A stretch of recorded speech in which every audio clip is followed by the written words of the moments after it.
Azərqaz İstehsalat Birliyi vacib məlumat yayıb. Məlumatda deyilir: Xəzər rayonu Mərdəkan qəsəbəsində, Binəqədi rayonu Rəsulzadə qəsəbəsində və Xətai rayonu ərazisində aparılacaq təmir işləri ilə əlaqədar olaraq aprelin 18-i səhər saat 10-dan etibarən qaz təchizatı dayandırılacaq.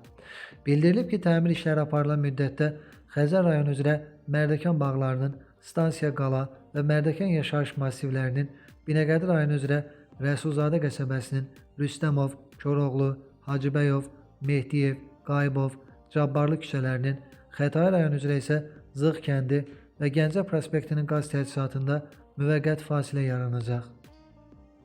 İşlər bitəndən sonra isə sözü gedən ərazilərə qazın verilişi əvvəlki qaydada bərpa ediləcək.